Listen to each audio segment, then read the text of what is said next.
Good morning, students. How are you? I hope you all are good at home and studying well. So, students, today we are going to study a new chapter of EVS, that is chapter 16, Paying for Travel. In this chapter, we are going to study about money, that is Indian currency. We all know about Indian currency. The money which we pay or spend on purchasing anything is called currency. Students, जब भी हम बाज़ार जाते हैं या कोई सामान खरीदने जाते हैं तो उस सामान के बदले हमें दुकानदार को, शॉपकीपर्स को कुछ पैसे पे करने होते हैं. That is called currency. Different countries have different currencies as we have Indian currency in India. In the same way, other countries also have their currencies. जैसे हमारे इंडिया में इंडियन करेंसी एज अ रूपी चलता है, वैसे ही different countries में उनके अपने डिफरेंट करेंसीज होती हैं. Now we are going to study about Indian currency. The Indian currency is called the Indian rupee. हमारे यहाँ की जो करेंसी है हमारे इंडिया की, वो क्या कहलाती है? Indian rupee. This is the official currency of India. Indian currency is controlled by the Reserve Bank of India. RBI has the authority to release the Indian currency. और इन रुपीज़ को रिलीज कौन करता है, मार्केट में कौन लेकर आता है?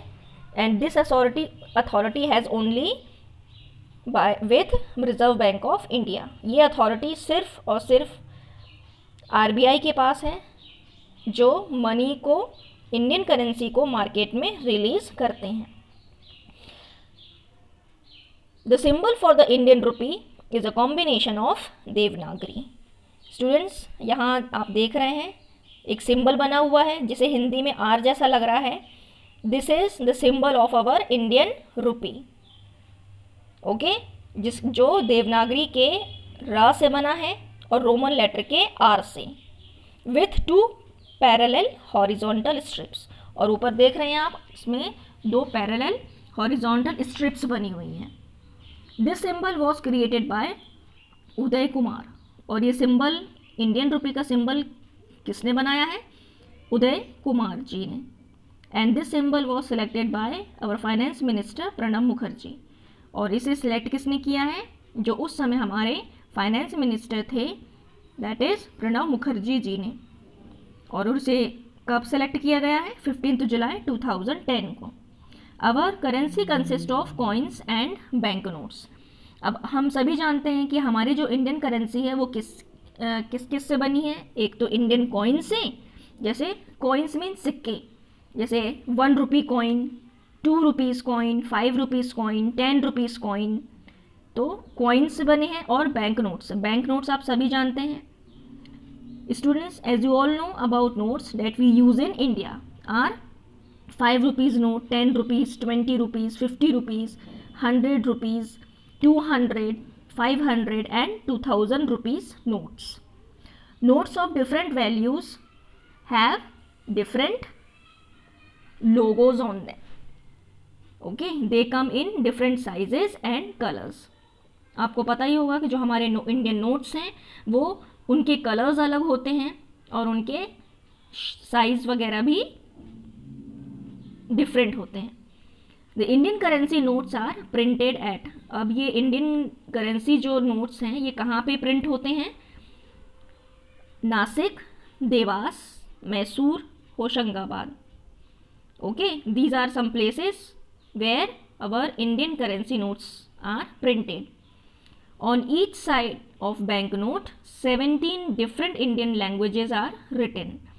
और हर इंडियन नोट पर 17 डिफरेंट इंडियन लैंग्वेजेस लिखी होती हैं.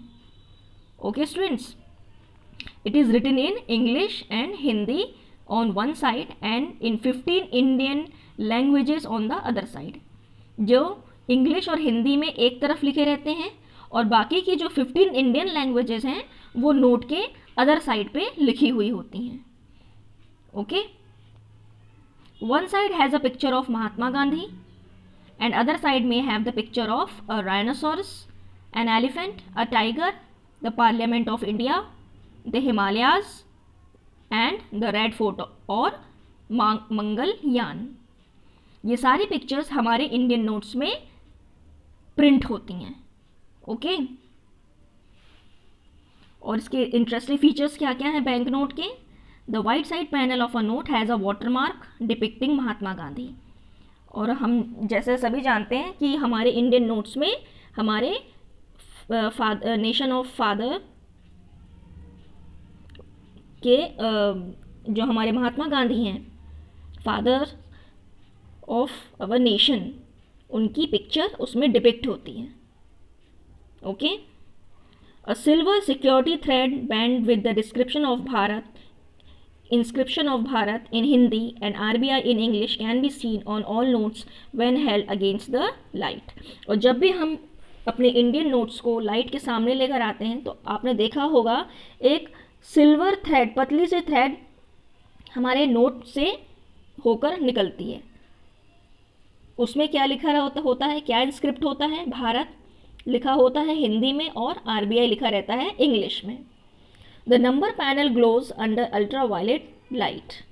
जो नंबर प्लेट है, जो नंबर पैनल है, उसे अल्ट्रा वायलेट लाइट के सामने लाने पर वो एकदम से शाइन करती है, ग्लो करती है। Every currency note has a different number printed on it. और हमारे जितने भी करेंसीज हैं नोट की, उन सभी नोट्स में अलग अलग नंबर्स प्रिंट होते हैं। The bottom right corner of a note has the national emblem of India. और सबसे नीचे जो राइट कॉर्नर में एक स्ट्रिप होती है जहाँ पे नेशनल एम्बलम हमारे इंडिया का बना होता है। These features discourage the making of fake, that is counterfeit notes। ये सारे फीचर्स जो हमारे इंडियन करेंसी के बारे में दी हुई हैं, इन सभी पॉइंट्स की वजह से, इन पिक्चर्स की वजह से जो बाकी के फेक नोट्स होते हैं वो कभी भी प्रिंट नहीं हो पाते। इन सारे फीचर्स की वजह से जो कुछ लोग हैं जो वो फेक या गलत नोट प्रिंट करने की कोशिश करते हैं, वो ऐसा नहीं कर पाते हैं। So next topic is travelling to another place. Students, as we all know that whenever we travel we have to spend money on several things. जब भी हम कभी बाहर घूमने जाते हैं तो हमें वहाँ पे बहुत सारी चीज़ों पर हमें मनी स्पेंड करने होते हैं, अपने पैसे खर्च करने होते हैं। सबसे पहले तो हमें कहीं जाने के लिए सबसे पहले टिकट लेनी होती है, चाहे वो बस की टिकट हो, चाहे वो रेलवे की टिकट हो और दूसरे टिकट्स हों। We spend money on our tickets for our stay and also for the food we eat. सबसे पहले तो जहाँ हमें जाना है उसके लिए हम टिकट्स लेते हैं, और जहाँ हमें रहना होता है वहाँ पे रहने के लिए और जब हम जो खाना खाते हैं उसके लिए हमें पैसे स्पेंड करने होते हैं। While we are travelling we show our ticket for checking. और जब हम ट्रैवल कर रहे होते हैं so we have to show our tickets to bus conductor और ticket checker in railways. We have to spend money. Money is required for travelling from one place to another. Money is very important. It is earned with lot of hard work. We should always spend our money wisely. Money हम सब के लिए बहुत important है और इसे कमाने के लिए, इसे अर्न करने के लिए we have to do a lot of hard work। आपने सभी ने देखा होगा हमारे मम्मी पापा जो जॉब करते हैं वो हमारे लिए कितनी मेहनत करते हैं, हमारे लिए पैसे अर्न करने के लिए, कमाने के लिए, ताकि हम अच्छे स्कूल में पढ़ सकें, अच्छे से स्टडीज़ कर सकें, अच्छे अच्छे न्यू ड्रेसेस पहन सकें। We should always spend our money wisely. और इसलिए हमें अपने पैसे बहुत अच्छे से सोच समझ कर खर्च करने चाहिए। We should not waste it on unnecessary things. और कभी भी अपने मनी को, अपने पैसों को फिजूल के चीज़ों पे खर्च नहीं करना चाहिए। We should not waste it on unnecessary things. Okay students, here we have finished our chapter. Read it and listen it very carefully. Okay, thank you, have a nice day.